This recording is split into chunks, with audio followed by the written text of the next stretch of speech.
आज आपण मटन खिमा मसाला कसा बनवायचा ते पाहूया। हा मटन खिमा मसाला एकदम छान होतो। प्रेशर कुकरमध्ये अगदी 10 मिनिटांमध्ये तयार होतो। खूप सोपी रेसिपी आहे। इथे मी मटन खिमा घेतलेला आहे पाऊण किलो। हा स्वच्छ धुवून घेतला आणि एका चाळणीमध्ये 15 ते 20 मिनिट निथळून घेतला।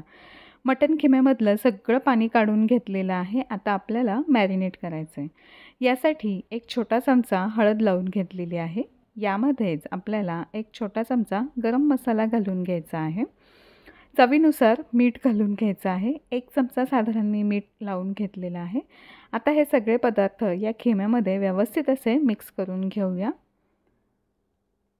हे बघा, आता आपला खिमा हा व्यवस्थित मॅरिनेट झालेला आहे। 10 ते 15 मिनिट आपण असाच हा झाकून बाजूला ठेवून देऊया।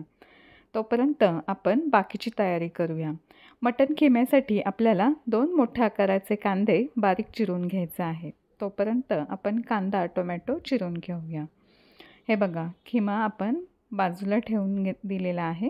एका कुकरमध्ये मी एक मोठा चमचा तेल घालून घेतलेला आहे। यामध्ये काही आपल्याला खडे मसाले घालायचे आहेत। त्यासाठी इथे मी एक मोठा चमचा जिरं घेतलेला आहे, 2 हिरव्या वेलची, 3 ते 4 तमालपत्र, 1 ते 2 इंच दालचिनीचे तुकडे, 1 स्टार फूल, 3 लवंगा आणि 4 ते 5 काळी मिरी घेतलेली आहे। आता हे आपण या तेलामध्ये घालून घेऊया।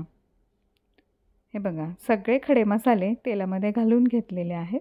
हिरवी वेलची आहे, त्याचे फक्त दाबून आपल्याला तोंड उघडायचं आहे, म्हणजे वेलचीचा छान वास येईल सगळ्या याच्यामध्ये।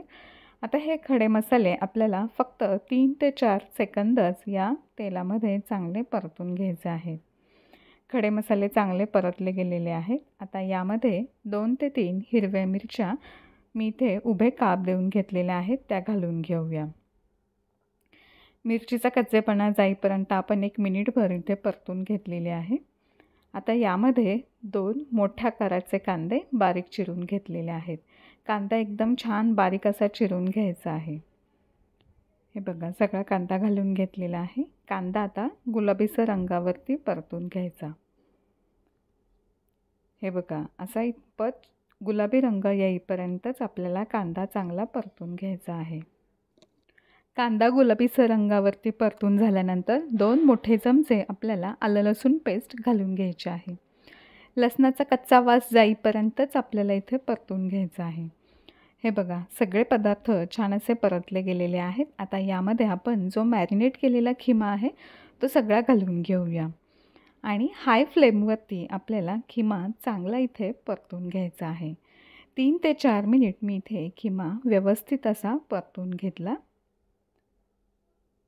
हे बघा, खिमा चांगला परतला गेलेला आहे। आता यामध्ये आपण काही मसाले घालून घेऊया। एक मोठा चमचा मी इथे लाल तिखट घालून घेतलेला आहे। हे लवंगी मिरचीचं तिखट आहे, त्यामुळे खिमा चांगलाच तिखट बनणार आहे। आता यामध्ये एक मोठा चमचा मी काश्मीरी मिरचीचा लाल तिखट घालून घेतलेला आहे। 1 चमचा धने जिरे पूड घालून घ्यायचे आहे। हे सगळं छान असं आपल्याला परतून घ्यायचं आहे। सगळे पदार्थ चांगले परतले गेल्यानंतर यामध्ये 2 मोठ्या आकाराचे चांगले पिकलेले लाल टोमॅटो बारीक चिरून घ्यायचे आहे। टोमॅटो घेताना चांगले पिकलेले असावे आणि छान असे बारीक चिरून घ्यायचे आहेत। आता इथे टोमॅटो सगळ्यात शेवटी घालून आता चांगलं परतून घेऊया। साधारण एक अजून 5 मिनिट आपल्याला हे सगळं छान परतून घ्यायचं आहे। हे बघा, टोमॅटोसुद्धा यामध्ये चांगला मऊ शिजला गेला पाहिजे। सगळे पदार्थ चांगले परतले गेलेले आहेत। इथे तुम्ही पाहू शकता की मिठामुळे या खिमेला छान असं पाणी सुटलेलं आहे। तरीसुद्धा आपल्याला यामध्ये 1 वाटी अजून वरून गरम पाणी घालून घ्यायचं आहे। पाणी घेताना हे गरमच घ्यायचं आहे। 1 वाटी गरम पाणी घालून झाल्यानंतर आता आपण याला कुकरचं झाकण लावून घेऊया आणि याच्या 5 शिट्ट्या होऊ द्यायच्या आहेत। 5 शिट्ट्या झाल्यानंतर इथे तुम्ही पाहू शकता आपला खिमा मस्त असा झालेला आहे। याला थोडीशी अशी ग्रेव्ही राहिलेली आहे। पुन्हा एकदा आपण हे गॅसवरती ठेवूया। खूप मस्त ग्रेव्हीचा असा जर खिमा आवडत असेल तर तुम्ही असंही ठेवू शकता किंवा अजून थोडासा घट्ट करायचा असेल तर घट्ट करून घेऊ शकता। इथे मी कोथिंबीर घालून घेतली आणि एक छोटा चमचा मटन मसाला घालून घेतलेला आहे। आणि अशा प्रकारे आपला खिमा मसाला तयार झालेला आहे. खूप मस्त झटपट अगदी 10 मिनिटांमध्ये हा खिमा मसाला तयार होतो. तर अशा पद्धतीने हा खिमा मसाला तयार झालेला आहे. थोडा वेळ आपण अजून गॅसवरती ठेवूया म्हणजे चांगला असा घट्ट होईल. भाकरी, चपाती किंवा पराठ्यासोबत तुम्ही सर्व करू शकता. व्हिडिओ आवडला तर लाईक, शेअर आणि आपल्या यूट्यूब चॅनलला सबस्क्राईब करायला विसरू नका. धन्यवाद.